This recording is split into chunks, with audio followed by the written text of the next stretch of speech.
उनको मजलिस ने अपना उम्मीदवार बनाया है। और जब शकील समा साहब ने मुझसे ये कहा कि साहब यहां पर अल्पसंख्यक समाज के मुसलमान लोगों को कोई भी सियासी पार्टी टिकट नहीं देती है और ख़ास तौर से जो वाघेर मछली मार समाज है उनको हमको मौका देना चाहिए, तो मैंने फौरन कहा कि यकीनन हमारे कैंडिडेट इकबाल मंजलिया साहब एडवोकेट को बनाइए, क्योंकि हमारी पूरी कोशिश यही है कि जो कमज़ोर हैं, जिनको बेजुबान कर दिया गया, जिनको और कमज़ोर बनाने की कोशिश हुकूमतें करती हैं, चाहे वो कोई मुसलमान हो, हिंदू हो या दलित हो या आदिवासी हो, हमारा एक ही मकसद है कि जो कमज़ोर है वो मेरी आंखों में मजबूत है, जो कमज़ोर है उसको ताकतवर बनाना चाहिए, जो मजलूम है उसको इंसाफ मिलना चाहिए। और यही होना चाहिए भारत के लोकतंत्र में। मगर हम ये देख रहे हैं कि जिसको रिप्रेजेंटेशन नहीं है उसको मौका नहीं मिलता। तो मेरे अजीज दोस्तों और बुजुर्गों, हमारी लड़ाई हिस्सेदारी की लड़ाई है। और आप जानते हैं कि पड़ोस में अंजार एक विधानसभा है, वहां पर कोई भी सियासी पार्टी हमारे अहीर भाइयों को ही टिकट देती है, और अगर नहीं देती तो उनमें इतनी ताकत है कि वो दूसरे उम्मीदवार को हरा देते हैं। अब आप बताइए कि हम पर जो इल्जाम लगता है फिरका परस्ती का कि ओवैसी एक समुदाय की बात करता है, तो फिर अंजर विधानसभा से आप किसी वाघेर मछली मार समाज को टिकट देना था, वहां से नहीं देंगे। इस पर भाजपा भी, कांग्रेस भी इस बात पर मुत्तफिक है कि वहां पर अहीर समाज के, मुझे बताया गया कि करीब 70,000 उनके वोट हैं और अल्पसंख्यक समाज मुस्लिम अक़लियत के कुछ 67,000 है। तो मेरे अजीज दोस्तों और बुजुर्गों, मेरी इस बात को समझिए कि जब से भारत के प्रधानमंत्री नरेंद्र मोदी बने हैं, उन्होंने गुजरात का मॉडल पूरे मुल्क पर लागू कर दिया है। और भारत की राजनीति में जो सबसे कमजोर है, बल्कि मैं तो आज कहूंगा कि दलितों से भी कमजोर अगर कोई है इस देश में तो अल्पसंख्यक समाज मुसलमान है। आदिवासी सबसे कमजोर है, उसके बाद अल्पसंख्यक समाज भारत की सबसे बड़ी अक़लियत का नंबर आता है। और मैं जिम्मेदारी के साथ कह रहा हूं, गरीबी में सबसे ज्यादा गुर्बत आदिवासियों के बाद अल्पसंख्यक समाज मुसलमान के पास है। स्कूलों से बच्चे अगर ड्रॉप आउट रेट है हमारे आदिवासी भाइयों के बाद, तो मुस्लिम माइनॉरिटी है। सबसे कम ग्रेजुएट अगर हैं मुस्लिम समाज के हैं। सबसे ज्यादा out of school children drop out rate है तो अल्पसंख्यक समाज मुसलमान के, आदिवासियों और दलित के बाद। ये इसलिए होता है क्योंकि सियासी ताकत नहीं है आपके पास, आपके वोटों से मुंतखब शुदा ऐसे नुमाइंदे नहीं है जो इस समाज को उठाना चाहते हैं दलित आदिवासियों के साथ। और हमारा मकसद ये कर दिया गया कि अगर हम पैदा होते हैं तो पैदा होने के बाद जब बच्चा 15-16 साल का होता है तो उससे कहा जाता है कि बेटा तेरा काम यह है कि जब तू 18 साल का होगा तो कांग्रेस पार्टी को वोट दे दे और घर में जाकर सो जा, पोलिंग के दिन कुछ मत कर। मजलिस आपसे कहती है कि आपने बरसों से सिर्फ वोट डालने का काम किया, मगर आप वोट लेने का काम नहीं कर सके। और जब कभी भी कोई आपके दरमियान में आकर कहता है कि वोट लो, तो आपको डराया जाता है कि भाजपा जीत जाएगी। मेरे बुजुर्गों, मेरे अजीज दोस्तों, मैं सच कह रहा हूं और आप भी जानते हैं कि 27 साल से यहां पर भाजपा जीत रही है। अगर मैं आपसे एक सवाल करूं कि हाथ उठाकर मुझे जवाब दो कि क्या आपने कभी भाजपा को वोट दिया? डरिए मत, हाथ उठाकर बताइए कि आपने भाजपा को वोट दिया। तो फिर भाजपा कैसे जीत रही है? कभी आपने सोचा कि आप तो वोट दे रहे हैं भाजपा को हराने के लिए, तो भाजपा क्यों जीत रही है? तुम्हारे वोटों से बीजेपी नहीं जीत रही है, दूसरों के वोट से बीजेपी जीत रही है। ये सच्चाई है। मगर ये सब लोग, ये कांग्रेस के गुलाम, ये झूठे सेकुलरिज्म के गुलाम आकर ये कहते हैं कि देखो, चुनाव जब आया है तो जिंदगी और मौत का मसला है, तो चुनाव के बाद हम मरते रहे, हम कर मच्छी ना पकड़े, हमारी जिंदगियों को बर्बाद कर दिया जा रहा है, पूरा हार्बर खत्म करके रख दिया गया। अब आकर कहेंगे अरे तुमने क्यों इस्माइल को, इकबाल को क्यों खड़ा कर दिया? इससे भाजपा का फायदा होगा। पहले जो हो रहा था वो कौन जिम्मेदार है? फिर उसका बताओ। चलो 27 साल का हिसाब दो, क्यों बीजेपी जीत रही है गुजरात में? आज असदुद्दीन ओवैसी, मंदलिस, शकील समा आए हैं, तो बताओ 27 साल का हिसाब कौन देगा? इसके बारे में जब पूछते हैं तो बोलते हैं ओवैसी भड़काऊ भाषण देता है, ओवैसी लोगों को जज्बात में लाता है। हां, मैं जज्बात में लाता हूं, मैं जगाता हूं, मैं चाहता हूं कि तुम्हारे दिलों में जो जज्बात है वो दिख कर आए दुनिया को। हम छुप छुप कर, डर डर कर जिंदगी नहीं गुजारेंगे। भारत का संविधान सबके लिए बराबर है, जिसकी कॉपी हमको दी गई, जिस पर बाबा साहब अम्बेडकर की फोटो है। जब कानून मोदी के लिए बराबर है तो ओवैसी के लिए भी बराबर होना चाहिए। कोई बड़ा कोई छोटा नहीं। वो चले गया जमाना, दिल्ली का प्रधानमंत्री है, दिल्ली का बादशाह नहीं है। ये बराबरी की, रिश्तेदारी की जब हम बात करते हैं तो इनको तकलीफ हो जाती है, परेशान हो जाती है। और इस विधानसभा में आप जानते हैं मेरे अजीज दोस्तों और बुजुर्गों कि बहुत से आपके मसाइल हैं, और पहली मर्तबा माशाल्लाह से एक टोपी वाला कैंडिडेट बना है। पहले कोई टोपी वाला था ही नहीं, हम पे टोपी डालते थे, हम बोले नहीं, हम टोपी वाले को कैंडिडेट देंगे। आप जानते हैं कि यहां पर मैं बताना चाह रहा हूं कि मार्च 2021 में भारत की लोकसभा में मैंने सवाल किया था ये फिशरीज मिनिस्ट्री से कि आपने पूरे भारत में फिशिंग को प्रमोट करने के लिए आपने क्या काम किया? तो उसमें भी लंबी लंबी छोड़ दिए, जवाब में कोई सही जवाब नहीं आया। मगर मैं आपसे वादा कर रहा हूं कि आपकी इस विधानसभा में जो आप पर जुल्म किया जा रहा है, मैं आपकी तकलीफ का इजहार भारत के पार्लियामेंट में करूंगा। दिसंबर में सुन लेना आप, इंशाअल्लाह ताला।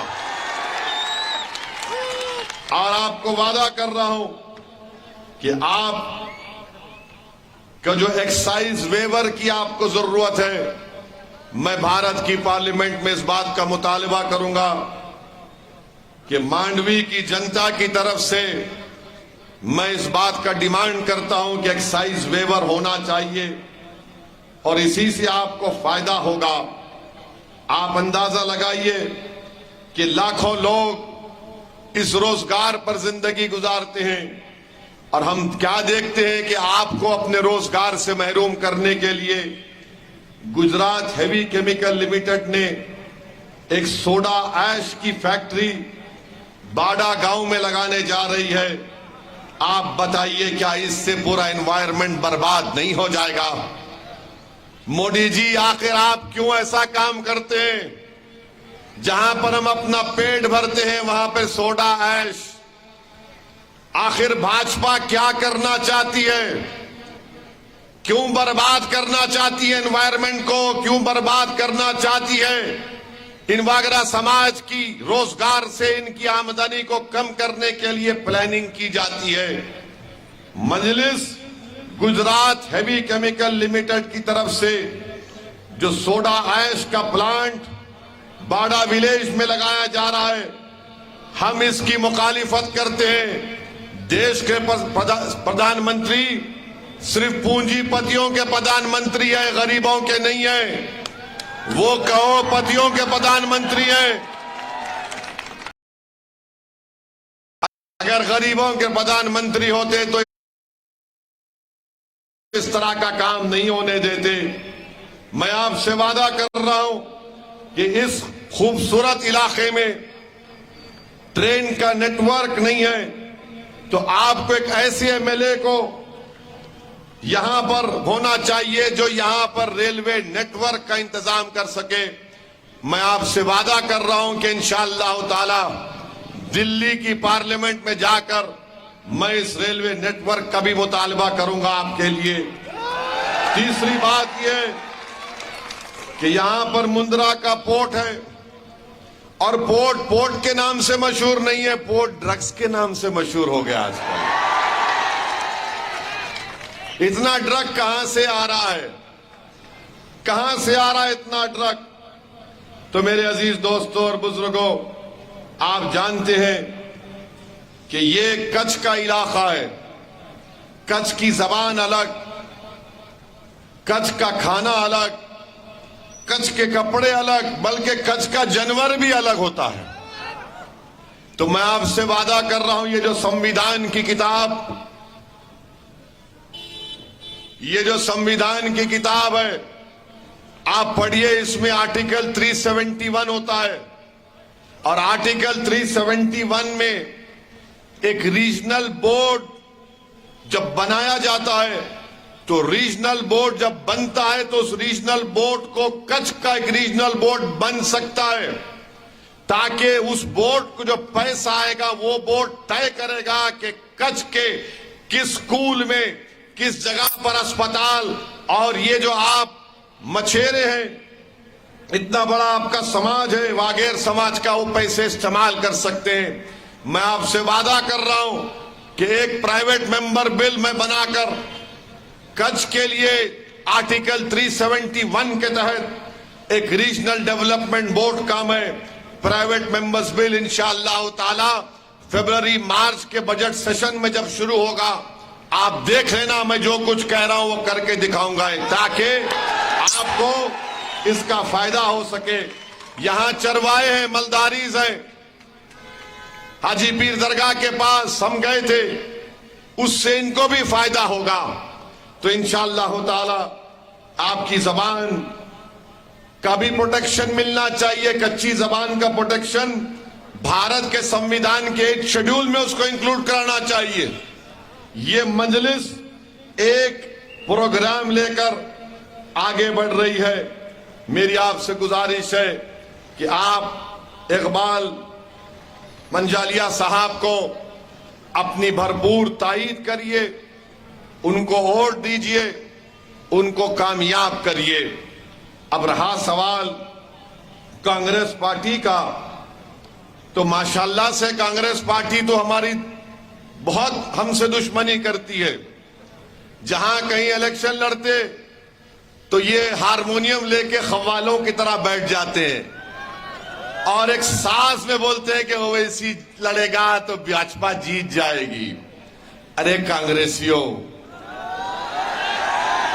पुराने पापियों, तुम्हारा जो शख्स जो पूरे देश में पैदल फिर रहा है, उसको तो गुजरात में पैदल फिरना चाहिए था। जंग यहां हो रही है ना, जहां जंग हो रही है वहां आना पड़ेगा ना। ये महाशय पूरे देश में फिर रहे हैं, मगर जहां जंग हो रही है भाजपा से वहां भाग गए छोड़ के। अजीब आदमी है। खैर ठीक है, मुबारक हो, मगर ये बताओ कि वो जो पैदल फिर रहा है, आपने उसको पैदल कर दिया। अमेठी में वो कैसे हारा? हमारी वजह से हारा। हम तो नहीं थे वहां पर, हार गए वहां पर भाजपा के मोहतरमा स्मृति ईरानी से। अब हम पे इल्जाम लगाते हैं। अच्छा, ये जो फिर रहे हैं पैदल, उसका नाम क्या है? भारत जोड़ो। सुना ना आपने, भारत जोड़ो। अब भारत जोड़ो की मिसाल आपको बताते हैं। ये जो वीरेंद्र सिंह जडेजा कौन है? कौन है? कौन है? बोलिए ना। हाँ, ने कौन सी पार्टी में था वो? कौन सी पार्टी में था पहले वो? बीजेपी में था ना। टिकट नहीं दिया मोदी जी ने, पलटू आ गया। हाँ, कांग्रेस में आ गया। अब ये भारत जोड़ो है। भाजपा छोड़ो, कांग्रेस में आओ, भारत जोड़ो। माने वो आरएसएस का रहेगा, मगर कांग्रेस में आ गया तो वॉशिंग मशीन में साफ हो जाएगा। अगर कांग्रेस का कोई भाजपा में चला गया तो उनके पास भी वॉशिंग मशीन है, निरमा पाउडर भी काम नहीं करता। टिकट नहीं मिला, भाजपा ये कांग्रेस में आ गया, ये सेक्युलर हो गया ये। और मैं गरीबों के लड़ रहा हूं, मैं फिरका परस्त कम्युनल हूं। ये अजीब बात है, ये इनकी मुनाफिकत है, ये इनका दोहरा चेहरा है कांग्रेस का और भाजपा का। अच्छा, जो भाजपा के कैंडिडेट हैं अनिरुद्ध दवे साहब, तो उन्होंने कहा कि मैं ब्राह्मण हूं, मैं मुसलमान हूं। क्या है? बोलो। बोला ना उन्होंने, मैं ब्राह्मण हूं। तो कोई मीडिया वाले कुछ नहीं बोले। अगर मैं बोलता कि मैं मुसलमान हूं तो बोलेंगे भड़काऊ भाषण दिया इसने। माने ब्राह्मण बोलना गुनाह नहीं है तो मुसलमान बोलना भी गुनाह नहीं है। सुनो भाजपा के अनिरुद्ध दवे, तुम ब्राह्मण है, मैं मुसलमान हूं, क्या बुरी बात है? मगर उन्होंने कहा कि अजमल कसब, अबे अजमल कसब गुजरात के चुनाव में कहां से आ गया? अजमल कसब का जिक्र किया ना, ये अजमल कसब कहां से आ गया? अरे अजमल कसब का जिक्र करके तुम क्या पैगाम देना चाह रहे हो? और अजमल कसब के ताल्लुक से सुनो भाजपाइयों, जब अजमल कसब को फांसी दी गई थी, जिसने मासूम हिंदुस्तानियों को अपनी गोली से कत्ल किया था, दहशतगर्द, वो अजमल कसब जब फांसी पर चढ़ाया गया, उसकी लाश को मुंबई के कब्रिस्तान के लोगों ने कहा ये मुसलमान नहीं है, इसको हम कब्रिस्तान में जगह नहीं देते। ये भी तो बोलते ब्राह्मण साहब, मगर मुसलमान बोल रहा है ओवैसी आपको। अब पुलिस बोलेगी इसकी तकरीर में देखो कुछ मिलता क्या। अगर मेरे पे केस बुक होगा तो अनिरुद्ध पर भी केस बुक होना चाहिए। ये तारीख है। अजमल कसब को जब फांसी दी गई थी, वारिस पठान कहां है? कब्रिस्तान में जगह नहीं दिए, बोले इसको हमारी भारत की जमीन में हम दहशतगर्द को दफन होने नहीं देंगे। ले जाकर कहां फेंके नहीं मालूम वो अजमल कसब को, शायद समंदर में फेंक दिए होंगे। मगर इनको क्या जरूरत है अजमल कसब की बात करने की? अरे तुम ये बताओ, वो जो पोर्ट पर ये वाघेर मच्छी मार समाज को जो तकलीफ कौन दे रहा है? क्यों उनको हटाया जा रहा है वहां से? क्यों उनको रोजगार से महरूम कर दिया जा रहा है? मेरे अजीज दोस्तों और बुजुर्गों, मेरी आपसे गुजारिश है कि आप इकबाल मंजलिया साहब को अपना वोट देकर इनको कामयाब करें। 27 साल से भाजपा की हुकूमत है और भाजपा ने गुजरात के लिए कुछ नहीं किया। बड़ी बड़ी बातें करते हैं। मोदी जी बोलते हैं कि मैंने गुजरात को बनाया। मोदी जी, मैं फिर से कह रहा हूं, अगर आपने गुजरात को बनाया तो आपने पूरे गुजरात को बना दिया। क्या बना दिया आपको मालूम। मगर मोरबी का ब्रिज भी मोदी ने बनाया था। मोरबी का ब्रिज भी मोदी जी आप ही बनाए थे। अच्छा, आपको मालूम उसमें 140 लोग मर गए, 50 बच्चे थे, जिसमें 2.5 साल का बच्चा भी मर गया। और वो कंपनी क्या, ओरोविक और कोई कंपनी का नाम है, ओरोविक जो भी नाम है उसका, ओरेवा, हाँ ओरेवा कंपनी, उसके मालिक को मोदी जी हाथ नहीं लगाते, उसको कुछ नहीं करते मोदी जी। किसको पकड़े? वो जो गरीब बच्चे दिन में 100 रुपये के लेबर पर काम करते हैं, उनको ले जाकर जेल में डाल दिए। वाह दिल्ली के बादशाह, आपका क्या इंसाफ है कि जो बड़ा करोड़पति है उस पर आप रहम दिल, और जो 100 रुपये के लिए अपना पेट काटता है वो जेल में बैठा है। ये हकीकत है, ये सच्चाई है। और वो म्युनिसिपल कॉरपोरेशन का जो कमिश्नर है वो भी बैठा है, घर में बैठा है आराम से। और जिन परिवारों के लोग मर गए वो आज भी अपने बच्चों को याद करके रोते हैं, आज भी याद करके रोते हैं। मुझे फोन करके बोलते हैं कि ओवैसी हमारी आवाज को उठाओ, गुजरात में कोई हमारे लिए नहीं लड़ रहा है, कम से कम तुम तो अपने भाषण में बोलो कि हमारे मरने वालों को इंसाफ कब मिलेगा। तो बताओ भाजपा वालों, मोरबी में जो लोग मर गए उनको इंसाफ कब मिलेगा? अरे कैसा इंसाफ तुम्हारा, जब खेड़िया गांव में गरबा में पत्थर फेंकने के इल्जाम में आपने 4 या 5 बच्चों को पकड़ा तो फौरन उनको जनता के सामने लाकर आपने उनको बीच रोड पर लाकर उनको लठों से मारा। मोदी जी, लठ पर मार खाने का नाम किसका लिखा है? क्या सिर्फ असदुद्दीन ओवैसी को लठ मारेंगे पत्थर फेंकने के इल्जाम में? या जो ओरवा कंपनी का मालिक जिसकी वजह से 140 लोग मर गए, उन पर लठ नहीं चलेगी? उन पर मोदी जी फूल बरसा रहे कि बहाओ फूल बरसाओ, मेरा महबूब है ये। जो गरबा में पत्थर फेंके रोड पर लाकर जनता के सामने उनकी बेइज्जती की जाती है क्योंकि उनका नाम ओवैसी है। वाह मोदी जी, क्या इंसाफ आपका गुजरात में है भाजपा का कि 140 लोग मर जाते हैं तो उस पर फूल बरसाए जाते हैं, और जो पत्थर फेंकने का उस पर इल्जाम है, कोर्ट ने तय नहीं किया उसका जुर्म, उस पर रोड पे लाकर लाठियां मारी जाती हैं। वाह, ये क्या गुजरात आपने बनाया है भाजपा ने। एक मासूम बच्ची है जो हामिला थी, प्रेग्नेंट थी, जिसका नाम बिल्किस बानो था। बिल्किस बानो को 6 महीने की प्रेग्नेंट, 3 साल की बेटी, परिवार के 11 लोग जिसमें उसकी मां शामिल, सबका रेप किया गया। बच्ची 3 साल की बेटी को एक मां के सामने 3 साल की बेटी को कत्ल कर दिया गया, उसकी मां का रेप करके कत्ल कर दिया गया।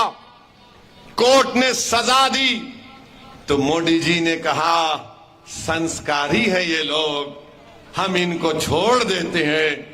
मोदी जी, बिल्किस से आपको क्यों मोहब्बत नहीं है, हमको बताओ, क्यों मोहब्बत नहीं है भाजपा को बिल्किस से? बताओ कि अगर किसी बेटी का रेप हो जाता है, उसकी बेटी को कत्ल कर दिया जाता है, भारत में किसी भी बाप से पूछ लो, किसी मां से पूछ लो कि अगर तुम्हारी बेटी का रेप और उस तुम्हारी पोती या नवासी का कत्ल कर दिया जाएगा तो क्या तुम कातिल को चाहोगे कि वो जेल के बाहर निकले? तो हर मां और हर बाप कहेगी कि जिस जालिम ने मेरी बेटी से और मेरी नवासी या पोती से हरकत की उसको जेल में रहना चाहिए। मगर दिल्ली में बैठे मोदी जी की सरकार ने कहा ये संस्कारी लोग हैं, ये संस्कारी लोग हैं, इनको छोड़ना चाहिए। और उनको जेल से निकालकर इनको छोड़ दिया गया। और जब जेल से छोड़ दिया गया, इधर देखिए, कोई बात नहीं, हमारी आवाज का दुनिया का कोई बाजा मुकाबला नहीं कर सकता। होता है, जोर से लगाओ और लगाओ, जोर से लगाओ, पूरा मांडवी सुनना चाहिए, लगाओ और ताकत से। अरे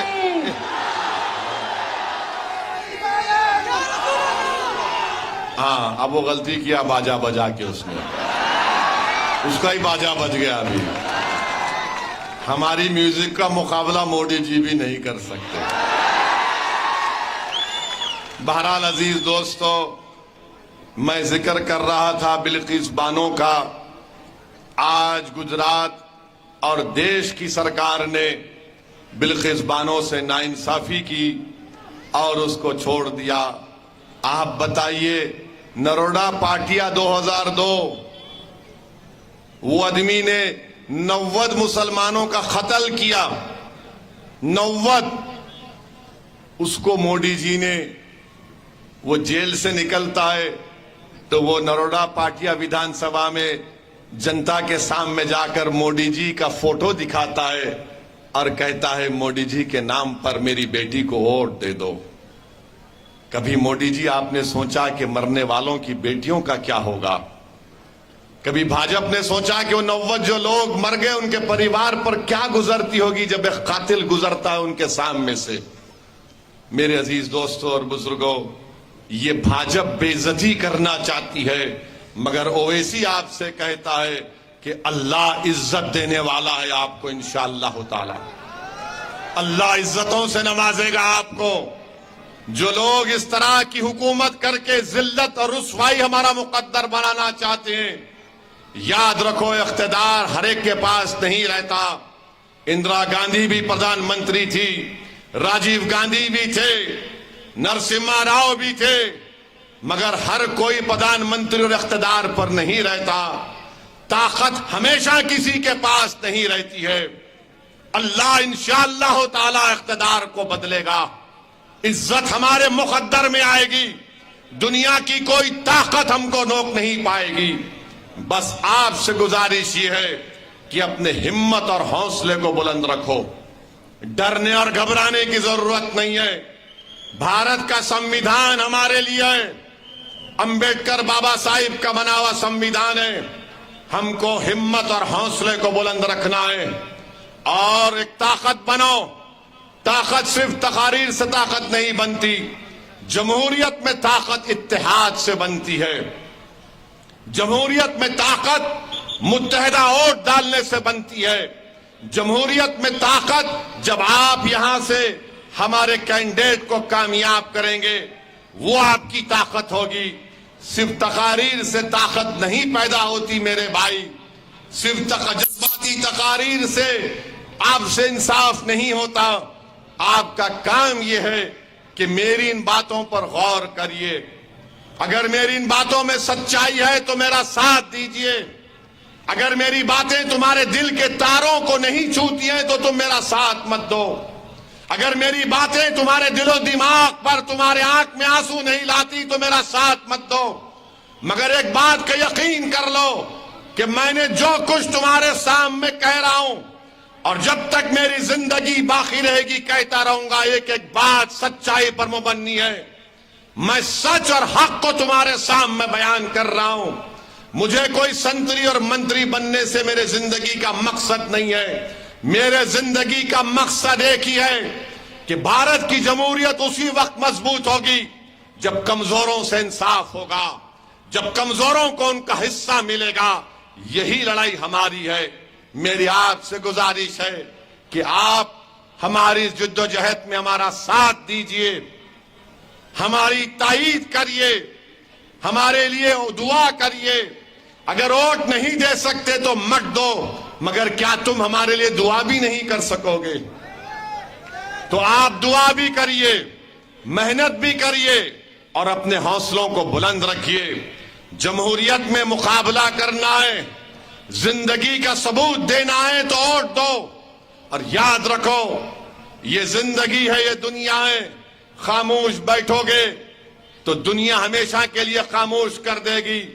जिंदगी का सबूत देना है तो शोर मचाओ, धूम मचाओ, आवाजों को बुलंद करो, अपने हक के लिए लड़ो, जमहूरी तरीके से लड़ो और अमन को मजबूत रखो।